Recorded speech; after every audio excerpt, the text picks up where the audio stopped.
Hey, Troy, I need you to speed up the delivery of the parts I ordered the other day by a week. Thank you for your ongoing support, David. You're asking about the delivery timeline, I see? It's not a request, it's an order. It's a decision that's already been made. I sincerely apologize, but at this point, we've set the delivery schedule at the very limit of production capacity due to the preferences of our headquarters. I will talk to the production team, but there's a high possibility that we won't be able to meet your expectations. I told you that moving the delivery date up is a decision that's already been made. You're in a position where you're receiving work from us, so don't argue with me. As much as I would like to comply, the reality is that any further shortening of the delivery timeline will lead to increased overtime for our employees, which in turn raises our costs. Normally, this would mean we would have to charge a special expedited fee. Moreover, having to move it up by a week at this point is unrealistic in terms of our schedule. Just do it at the regular rate. We have a budget to stick to as well. I'm not going to pay any more than I already have. Of course, I expect you to move the delivery date up according to our wishes. If that's the case, I'm truly sorry, but we still won't be able to meet your request. What did you say? Your company, E Corporation, has had a history of unreasonable delivery demands, and we're hearing more and more voices from the production team expressing that they are reaching their physical and mental limits. As for pricing, we've already driven it down to the very edge, and to be frank, the current situation is far from what we would consider a fair price.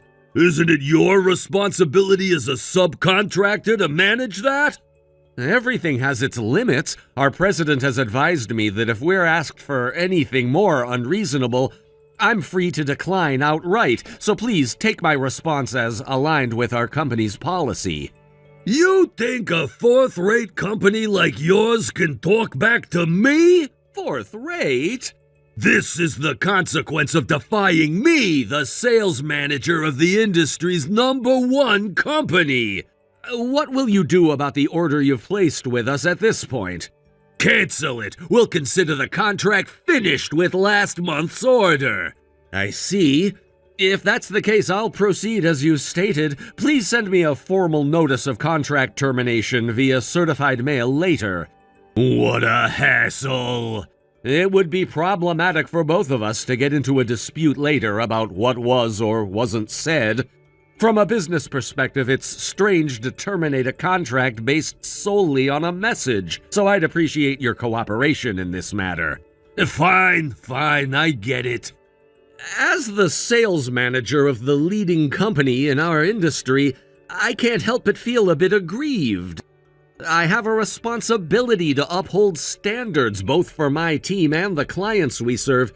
We take pride in our ability to meet demands, but sometimes those demands can be excessively burdensome. It's frustrating to deal with clients who seem oblivious to the pressures on our end.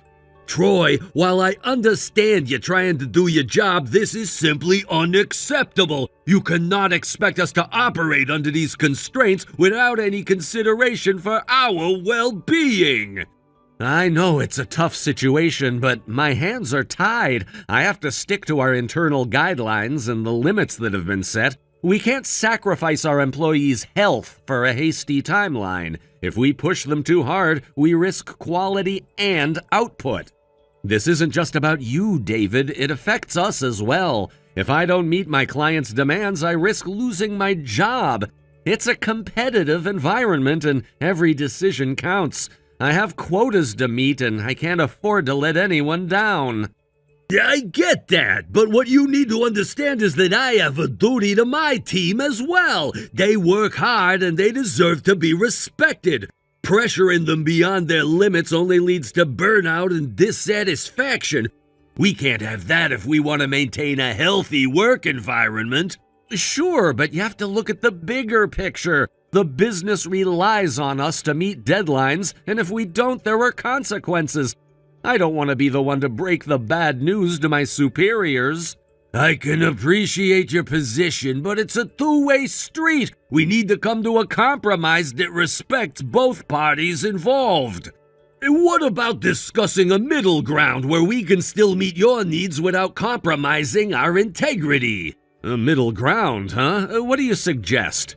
How about we look into adjusting the timeline slightly while still maintaining quality? I can push the team to see what they can do, but it'll require an understanding on your part that this is a shared effort. I'm willing to listen. What do you have in mind? Let's explore a few options. I can approach production and see if they can expedite certain parts of the process without sacrificing the end product. We can work together to find solutions that don't put either of us in a tough spot. All right, I'll give you that. I want to be on good terms, but it has to be clear that the expectations are realistic. Absolutely. I assure you that we want to maintain our relationship, but it has to be built on mutual respect and understanding. This could lead to more business down the line if we can prove our capabilities without overextending ourselves. Agreed. I appreciate your willingness to cooperate, and I hope we can reach a solution that benefits both sides.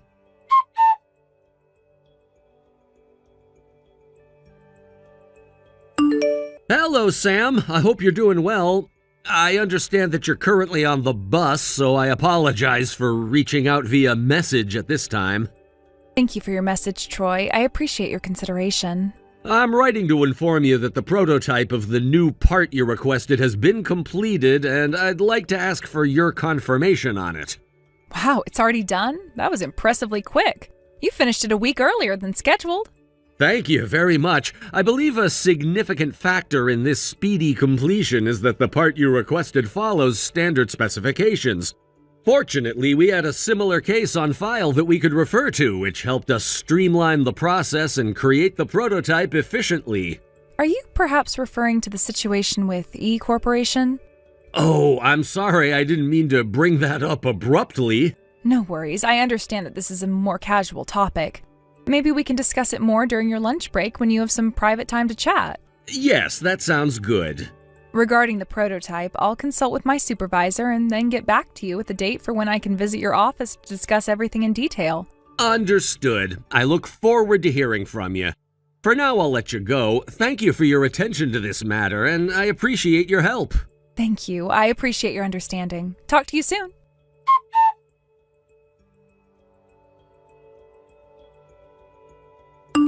Hey, Sam. Sorry to keep you waiting. Are you still on the bus? Yes, Troy. I was just continuing our previous conversation.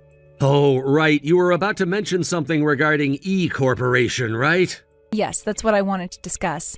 Just a few days ago, it seems they got into a bit of trouble with a new business partner. Oh? What happened? After they stopped doing business with your company, they tried to request the same parts from a factory in the neighboring town. However, they were quoted a ridiculously high price, and on top of that, the salesperson from E Corporation was incredibly condescending. He said something along the lines of, you should feel grateful that a low-tier town factory like yours can contract with an industry-leading company like ours. Apparently, they asked him to leave immediately after that. Wow, that sounds really familiar. The words seem to have a strong sense of déjà vu. They've had similar issues when consulting with other companies, and it seems that the production of necessary parts is still halted. As a result, they're facing delays in delivering their final products. You know, it could very well be the same salesperson who is handling our accounts. I had a feeling that might be the case. Every time something came up, he'd proudly proclaim, "I am the sales manager of the industry's #1 company." What a character. By the way, I should mention that our company, A Corporation, actually took over that title a few years ago. Oh, right. I remember that now. So with all of this happening, it seems that word of their blunders is spread to our company. They might come crawling back to you soon, begging to resume business. Got it. I'll stay vigilant just in case. Thanks for the heads up. Of course. If the information is useful, then that's all I need. Oh, by the way, my dad mentioned that he wants to play shogi with you again. Oh, really? He's all fired up and said he's definitely going to win this time. Please, tell him to go easy on me. Consider it done. Plus, the preparations for our wedding are nearing the final stages, and we've just finalized the contract for our new home. There's so much to look forward to. Yeah, definitely.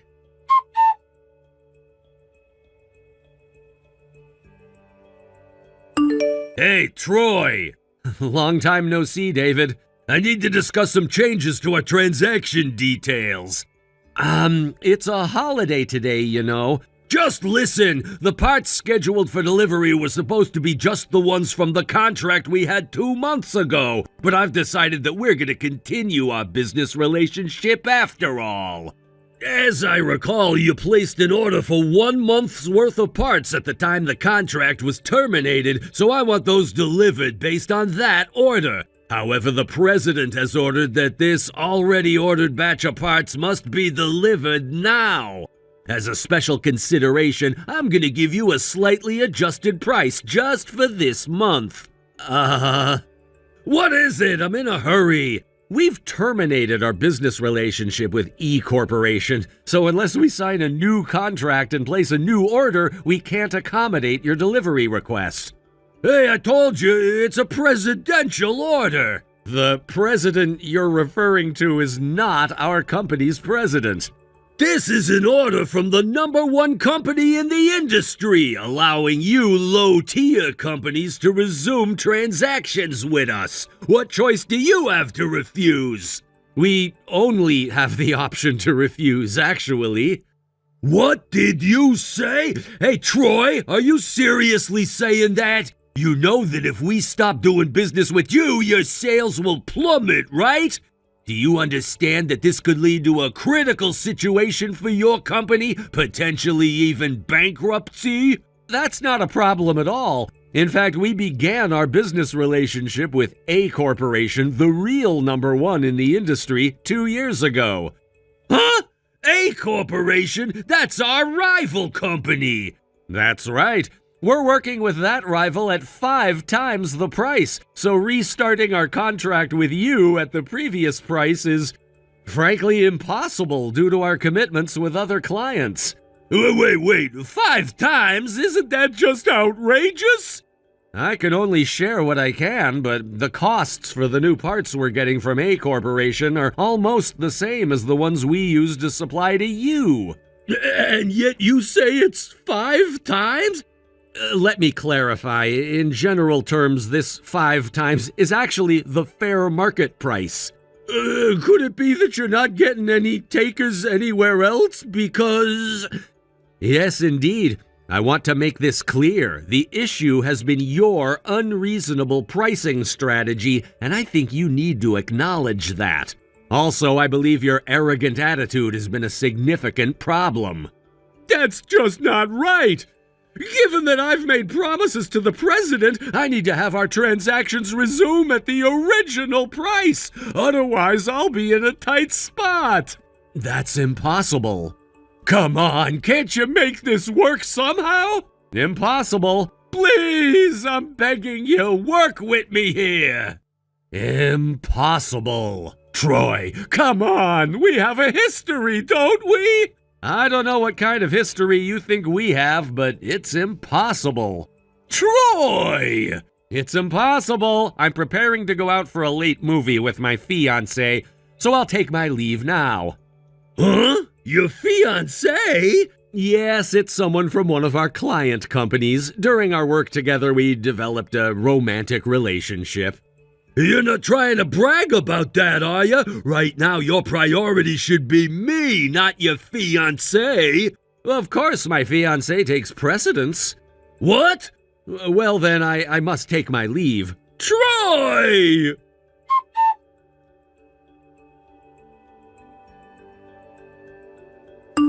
Sam, you're already on your way out, right? Yeah, I just got on the bus at A-Town Station. Great. I wanted to chat with you quickly before you reach your destination. There's something important I wanted to bring up. I received a message today from that sales rep at E Company, the one who contacted us a while ago. Remember him? Wait, are you talking about the guy who claims to work for the industry's #1 company? You mean the same person that we had that huge issue with? Exactly. It seems he's not only unprofessional, but also completely out of touch with reality. He was shocked when I explained what the proper pricing should be for the new contract, especially compared to the extremely low prices they were used to setting with us in the past. Wow, are you serious? How could he not know basic pricing information? That's sales 101. I can't believe how incompetent someone at that level could be.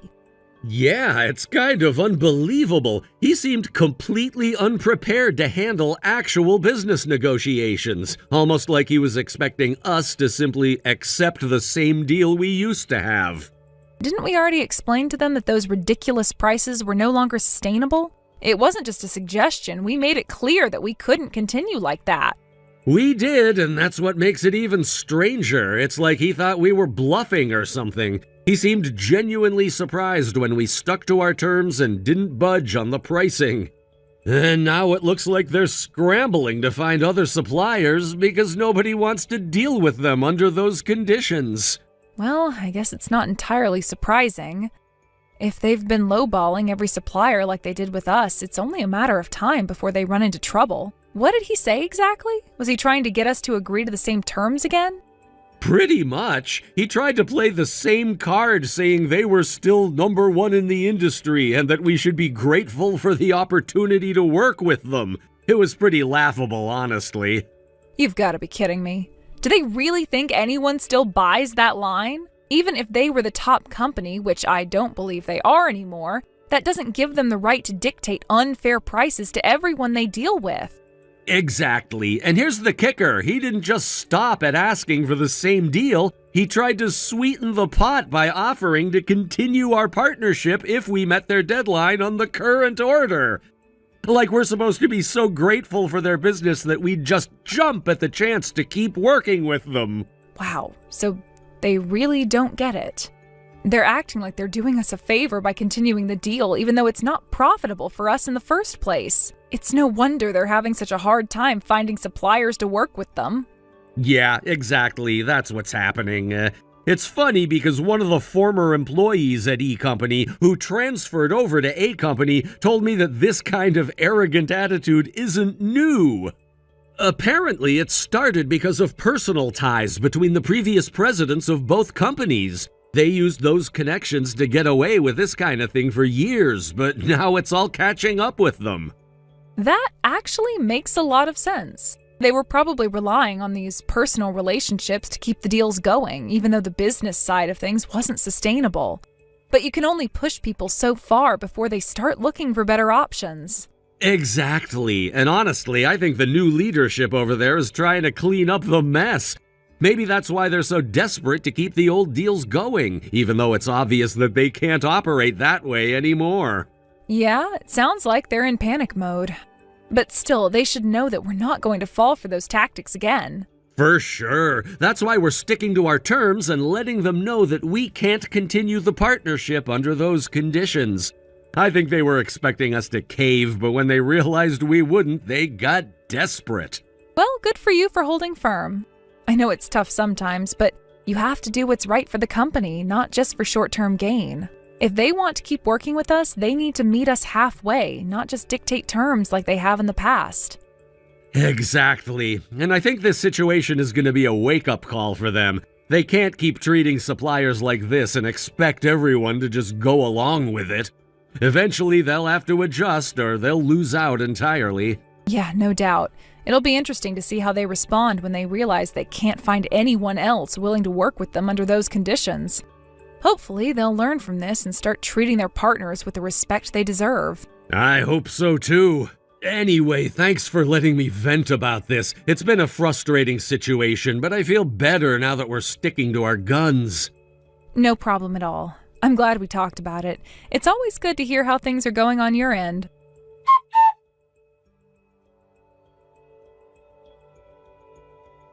In the end, E Corporation was unable to secure a new business partner to replace our company.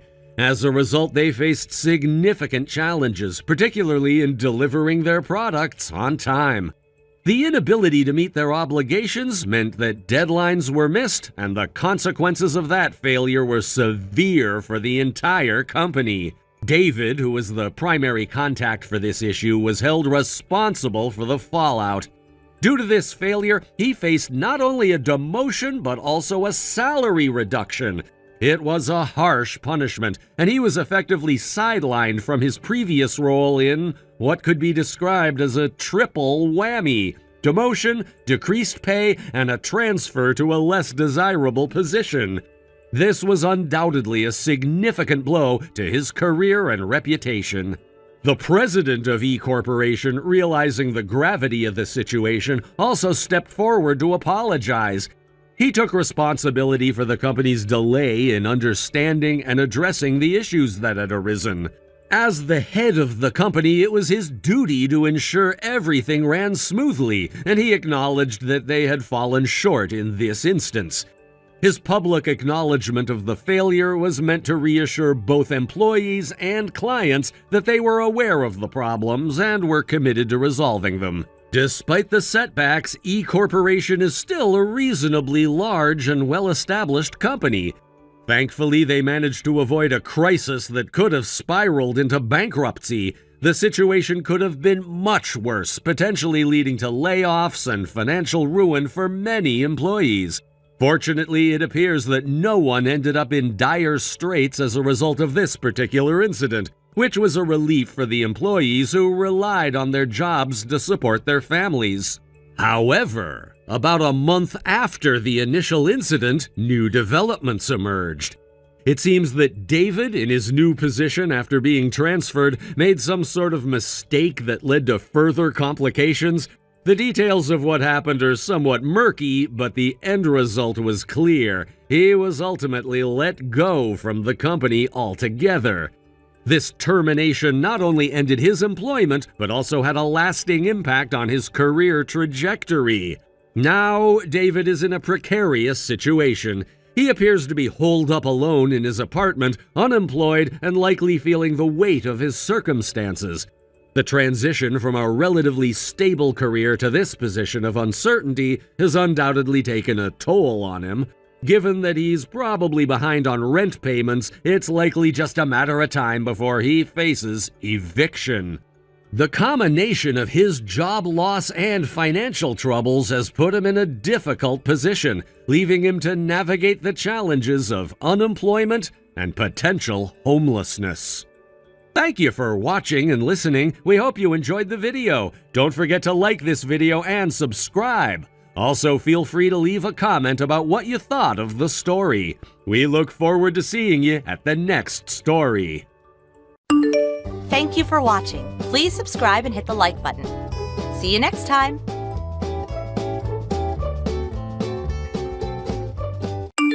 Hey, Lila! I'm getting back with my ex! Yeah, you heard me right. Right now we're on our honeymoon, but the wedding, well, it's canceled. What? Wait a minute, Caleb, what the hell are you talking about? That doesn't make any sense. What do you mean canceled?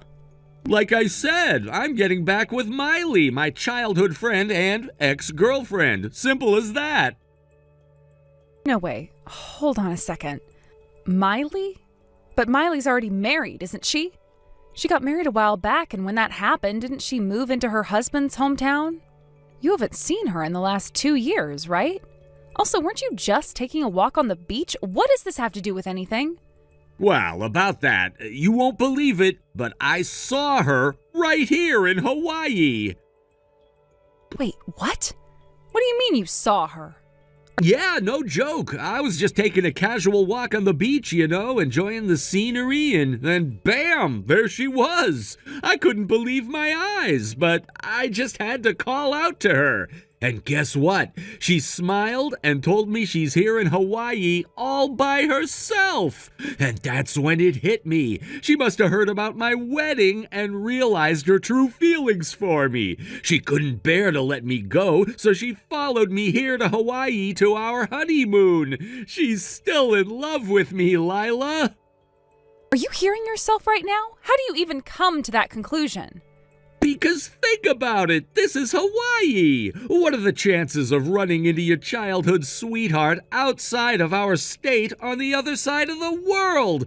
The odds are too slim. It's not just some random coincidence. The only reasonable explanation is that she came all this way to find me. Or, maybe you just happened to run into her by complete chance. It's a small world after all. No, you don't get it. When someone's that devoted to you to the point where they follow you across the world, how can I ignore that? As a man, I can't just walk away from something like that. I have to answer her feelings. Excuse me? Caleb, do you realize that we just got married 3 days ago? We literally just signed the marriage papers.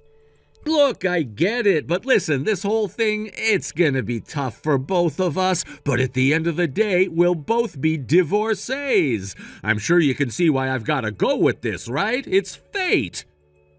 Do you even understand what you're saying right now? Who do you think is responsible for this mess?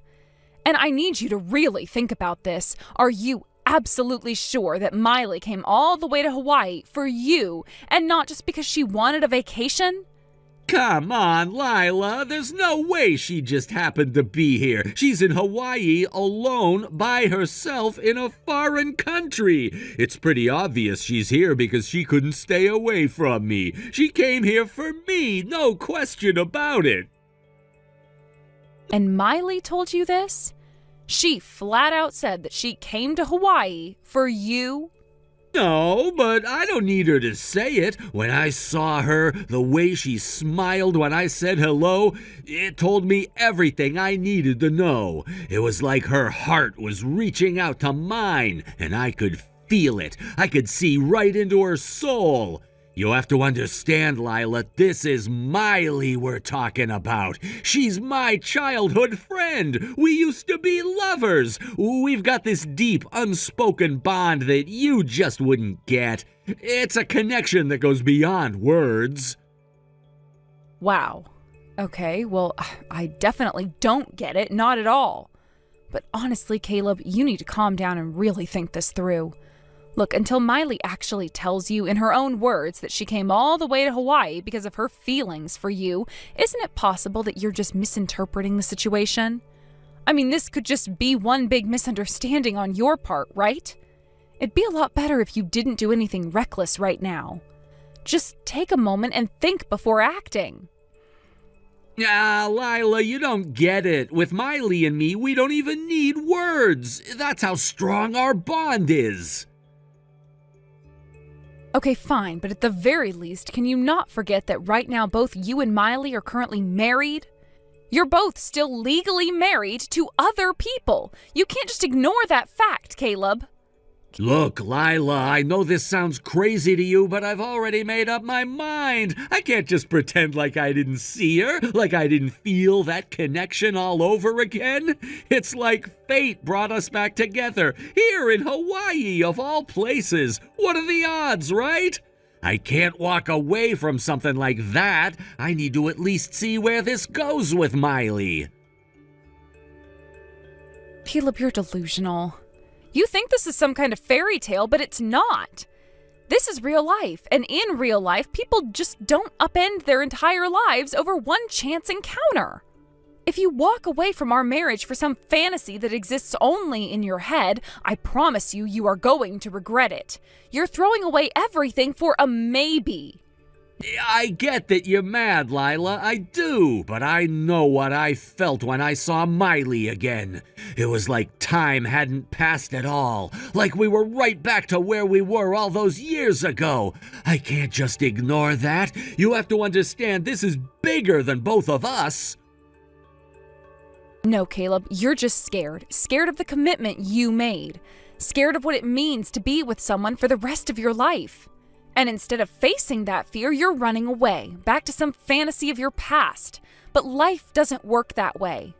I'm not scared, Lila. I'm just following my heart. And right now, my heart is telling me that Miley is the one I'm meant to be with. Fine, but don't expect me to be here when you realize you've made a huge mistake.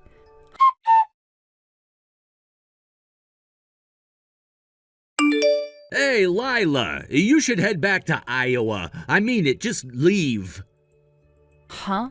Caleb, I was just about to contact you because you haven't come back in hours and I was getting worried. Where have you been? And now you're telling me to go back? I'm serious. I'm not coming back until I'm sure you've left Hawaii. This honeymoon is happening, but not with you. It's gonna be with Miley. So you pack your stuff and head back to Iowa. Oh, I see. So you want us to go our separate ways from here on out? Well, I actually agree with that, but can you explain why you left divorce papers in our room? Isn't that a bit too prepared? Like you had it all planned out beforehand? Oh, Dad, I did a little research. Turns out you can just print out divorce papers online. You fill them out, take them to City Hall, and boom, it's official. So I found a place to print them while you were out, and I slipped them into the room when you weren't there. You did this while I was out getting a late lunch, huh? You waited for that exact moment to sneak in and leave divorce papers behind? Exactly. As you can see, I've already filled out my part. So once you get back to Iowa, just fill in your section and submit it to the authorities. It's pretty simple. Just get it done. All right, but let me ask you something. Have you even confirmed how Miley feels about all of this? Have you asked her if she wants to be with you again? Why do you keep asking that? I told you already I don't need to. Miley and I, we have a deep bond. I don't need to ask her. It's something I already know. You're just a nuisance standing in the way of that bond. Get it? Is that so? You seem awfully confident, Caleb. What's that supposed to mean? What's with that smirk? Oh, nothing. It's just interesting to watch you dig your own grave. I don't have to do anything at this point. But you go ahead. Keep thinking whatever you want. Quit with the attitude. Just get out of here already. Seriously, you're in the way. Well, if that's how you feel, I guess there's nothing more to say. I'll pack up and leave like the nuisance you think I am. See you back in Iowa, or maybe not. Goodbye, Caleb.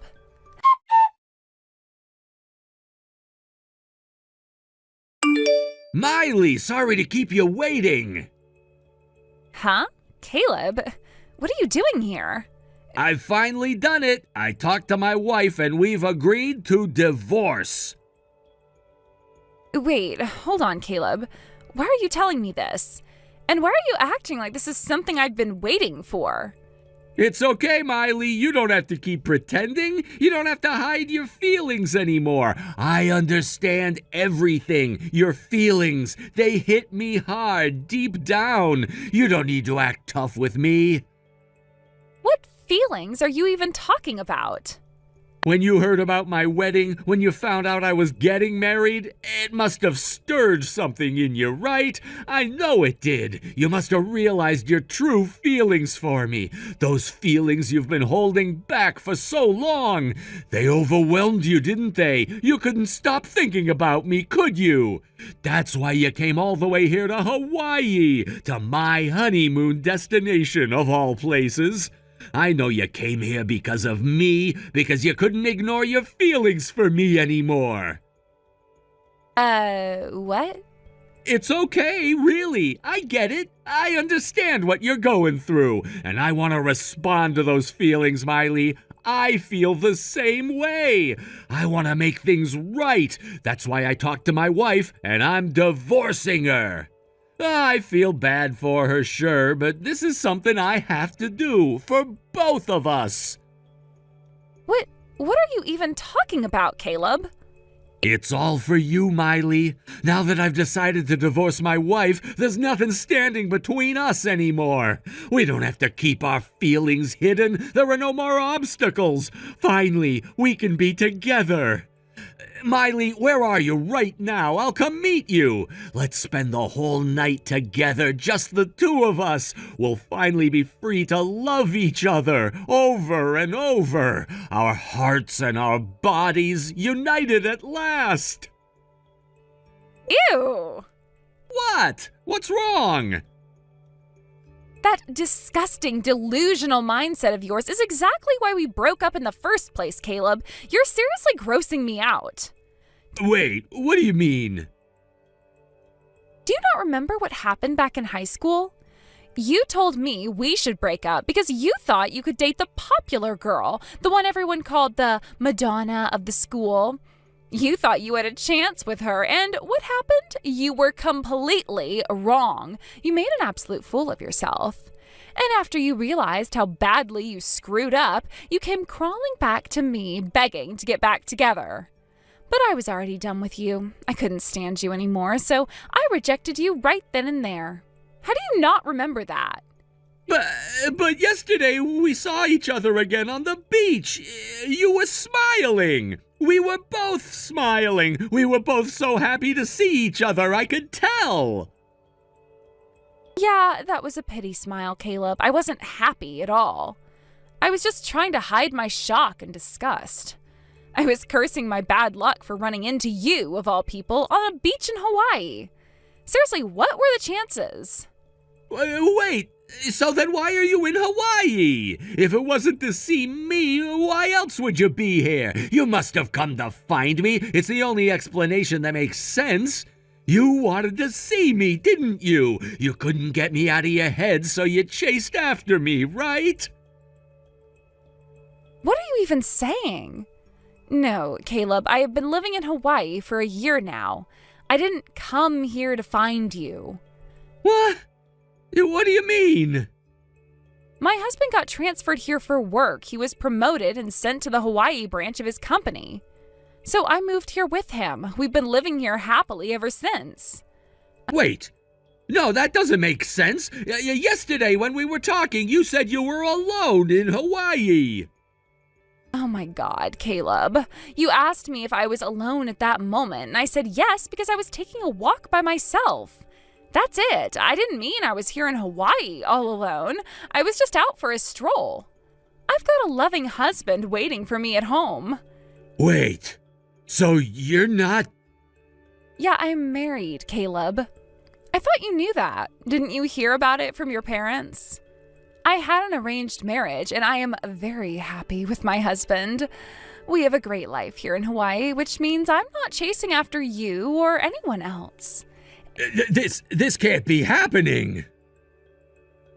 It is, and honestly, I feel bad for your wife. She probably had no idea what kind of delusional idiot she was marrying. You don't show this side of yourself when you're just neighbors, do you? It only comes out when you're in a relationship. I bet she didn't see it coming. Poor woman. She must be regretting her decision to marry you. No, this has to be a misunderstanding. I'm not delusional. Yeah, right. You've always been this way, Caleb. This time you're even worse. You've lost it completely. You know what? I didn't block you before because I figured we were neighbors back in Iowa, so it would have been awkward. But now I'm done. I don't care anymore. Wait, what do you mean? I'm blocking you right now. Miley, no, don't do that, please. Too late. Goodbye, Caleb. Don't ever contact me again, and don't even think about coming near me or my family ever.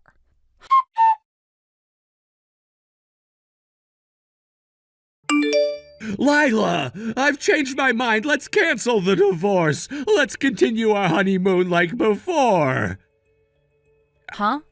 I don't care about Miley anymore. You know what? You're the one for me, my true Venus. That's disgusting. Huh? Judging by that tone, did Miley reject you? Well... Just so you know, I contacted your family earlier to explain the situation. And guess what? They told me something interesting. They said that Miley followed her husband overseas after his job transfer.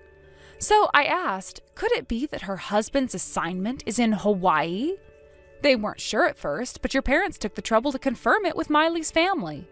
Shortly after, they got back to me confirming that yes, she is indeed living in Hawaii. What? Not only that, they also gave me some juicy background. They started with, we've kept quiet because it was just kids' business, but then they spilled everything. Apparently, you broke up with Miley because of a massive misunderstanding. After you made a fool of yourself with some other girl and got brutally rejected, Miley dumped you too, didn't she? No, wait. Hold on, I need to get going now. What? Where are you going? I managed to get a flight back to Iowa. Everything worked out perfectly with the timing. Oh, and just so you know, I'm turning my phone off as soon as I board. Lila! And don't worry, I'll take care of filing the divorce papers as soon as I get back. Wait, no, I said no divorce! Shut it, you delusional idiot. What? Goodbye and good riddance, you fool. No, Miley, what have I done? Guess I'm going back to Iowa too.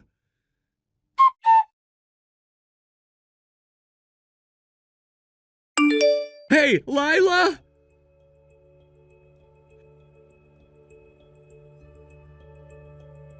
Are you already back in Iowa now? Wait a second, I turned on my phone and I have 200 missed calls? Hey, where's my passport? Huh? Your passport? Did you lose it? No, that's not it. I gave it to you, remember? Where did you put it? What? I don't remember you giving it to me. No, I definitely gave it to you. I was worried I'd lose it, so I put it in your bag. In my bag? Where exactly? You know the side pocket, the one with the zipper that tightens everything securely? I put it in there. Wait, what? Hold on, let me check.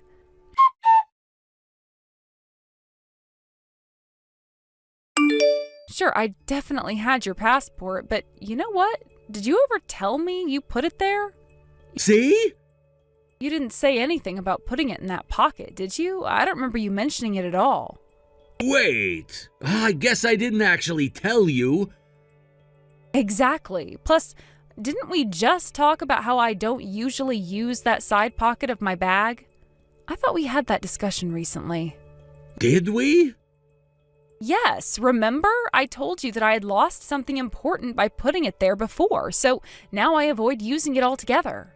That means I wouldn't even think to check it unless you specifically mentioned it was there. Seriously? Well, even if that weren't the case, your passport is like a lifeline when you're abroad. I can't be held responsible for it not being with you. It's crucial. Hey, can you save the lecture for later? Right now, I just need you to bring my passport back to me. No way. Huh? I'm already back home. Why should I have to go out of my way for someone who's practically a stranger now? Hey, I'm your husband, remember? Not anymore since I filed for divorce. Wait, you did it already? You were the one who pushed for it. You said you wanted things to move quickly. Yeah, but... Listen, you said you were done, and now it feels like you're just backtracking.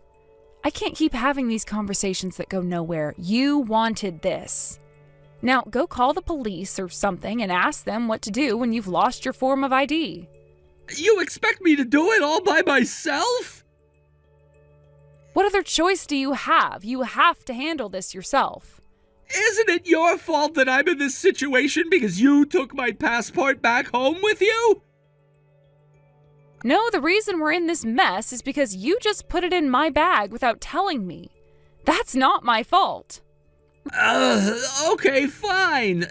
But you can't just act like this is all my fault. You could have checked too. Right, because it's my job to go through your stuff. I don't even know what's in your bag half the time. You should have communicated that it was in there. Well, if we're going to point fingers, you should have been more mindful about handling important documents. How could you just take it and not mention it at all? Seriously? We're really doing this? This isn't going to solve anything. I'm just supposed to sit here while you throw blame around? Well, it feels like you are. I'm stuck here without a passport, and you're the one who has it.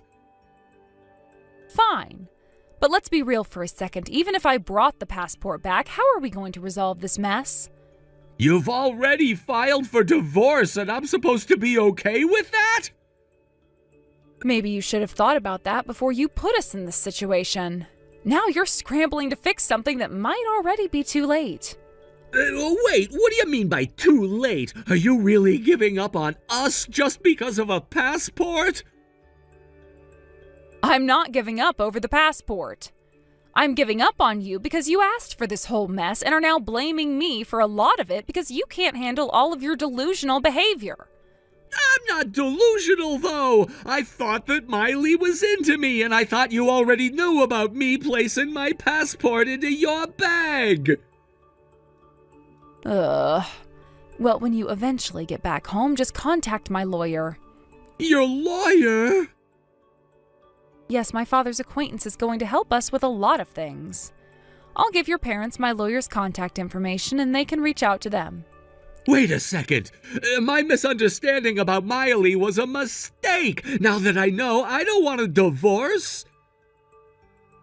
If you want to say that, you should probably say it through the lawyer. This is not the place to argue about it. Lila! Goodbye, you misunderstanding fool.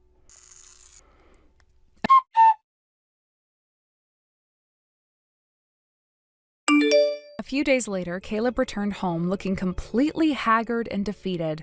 He showed up at his parents' house, and the moment he laid eyes on the passport I had left with my in-laws, something seemed to awaken inside him. With a sudden burst of energy, he bolted out of the house, rushing towards my family's home, clearly determined to confront the situation. To prevent him from making a scene, my former judo champion father-in-law executed a perfect shoulder throw right there on the lawn. If he had been just 25 inches closer to the concrete, Caleb would have been slammed down hard. The look on his face went pale at the near miss. It was as if reality was finally sinking in.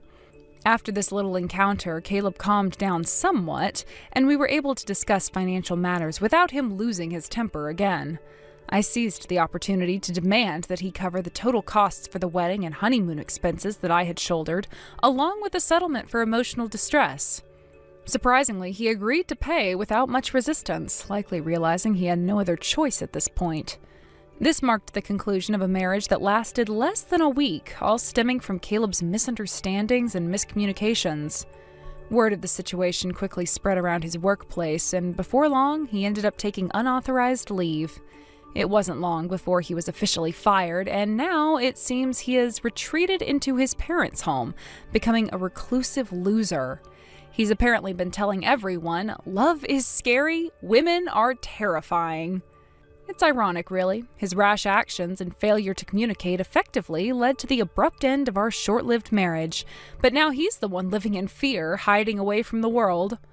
I suppose he's come to realize that his inability to confront issues head-on has left him in a place he never wanted to be, trapped by his own choices. Thank you for watching. Please subscribe and hit the like button. See you next time.